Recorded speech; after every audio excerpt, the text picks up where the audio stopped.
Oke, halo semuanya. Saya mau sharing di sini bagaimana caranya saya mulai bisnis fashion pertama kali. Nah, kebanyakan dari orang zaman sekarang untuk mulai bisnis fashion itu rata-rata harus ngumpulin modal dulu. Padahal zaman sekarang tuh udah enak banget. Kita udah ada marketplace, kemudian kita udah ada affiliate, dan masih banyak lagi yang sebenarnya bisa dimanfaatkan. Jadi buat teman-teman yang nggak punya modal, itu sebenarnya jangan berkecil hati karena sekarang itu tuh modal bukan penentu kita untuk sukses. Nah, contoh di saya dulu pertama kali untuk mulai bisnis fashion, saya nggak mau langsung ambil resiko yang terlalu besar. Jadi yang saya lakukan adalah saya siapin akunnya dulu. Walaupun saya belum bisa produksi di awal, saya ambil beberapa model baju itu dari beberapa supplier. Katakanlah saya ambil dari supplier A. Nah, fotonya saya ambil, kemudian saya edit sedikit, saya ganti watermarknya jadi nama toko saya, kemudian saya testing dulu, saya iklankan laku atau enggak. Kalau laku, saya lanjut tuh jual produknya. Kalau nggak laku, ya saya juga nggak nanggung resikonya karena saya belum stok dan saya belum produksi. Nah, kemudian seandainya produknya laku, ya saya tinggal lanjutkan terus jualannya. Bahkan saya lanjutkan dengan foto produk sendiri lagi supaya foto stoknya itu lebih banyak. Dan seandainya pun saya udah dapat momentumnya, konsumen mulai banyak repeat order, itu tuh saya tinggal produksi. Saya bawa tuh sampelnya ke konveksi dan saya cari bahannya, kemudian saya produksi sendiri. Nah, itu yang saya lakukan. Alhasil, saya tidak gambling. Nah, saya pernah ketemu salah satu murid saya juga, dia tuh main fashionnya ya seperti saya bilang tadi, dia kumpulkan modalnya dia beli bahannya itu dia jahit jadi baju, kemudian bajunya dia tebak-tebakan, ya kan, istilahnya dia cuman feeling kayaknya ini model bakal rame. Setelah diproduksi ternyata nggak serame itu, dan akhirnya dead stocknya juga nggak kecil, banyak banget, ada ratusan piece, dan dia bingung gimana cara ngabisin dead stocknya. Nah, itu yang terjadi kalau kita udah buru-buru produksi dan nggak mampu jual produknya.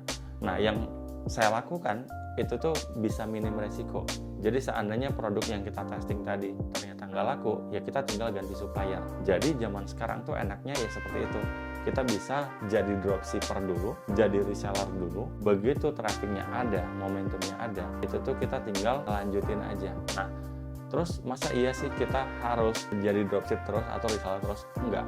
Jadi kita tugasnya adalah ngumpulin audiens. Follower kita di awal pasti masih kecil banget. Nah, dengan cara tadi dropshipper, reseller, itu tuh kita juga sambil ngumpulin audiens. Begitu audiensnya terbentuk, ternyata orang-orang yang beli produk sama kita itu tuh range harganya sekitar 200 sampai 300 ribu. Artinya next project kalau kita buat produk itu tuh juga nggak terlalu sulit lagi karena kita udah punya datanya, dan kita bisa cek kira-kira yang paling banyak laku di kita itu dress, baju rumahan, atau baju kantoran, atau gimana.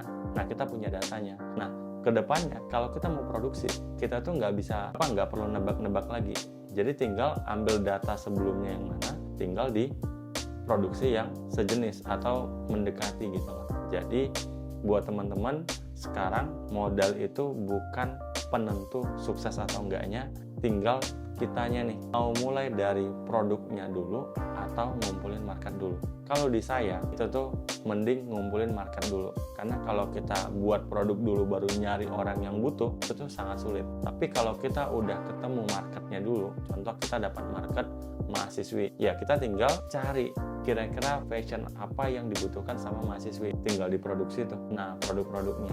Jadi kita tinggal nge-supply kira-kira mahasiswa itu butuh TD atau butuh fashion seperti apa aja, untuk ke kampus kah, untuk nonton konser kah, untuk dating kah, ya kan, atau untuk apapun itu kita tinggal data karena kita udah punya data audiensnya. Jadi sekali lagi buat teman-teman yang mau mulai bisnis fashion itu tuh nggak perlu pusing masalah modal, tapi coba pikirkan gimana caranya kita ngumpulin audiensnya dulu, baru kita cari produk apa yang kira-kira mereka butuhkan.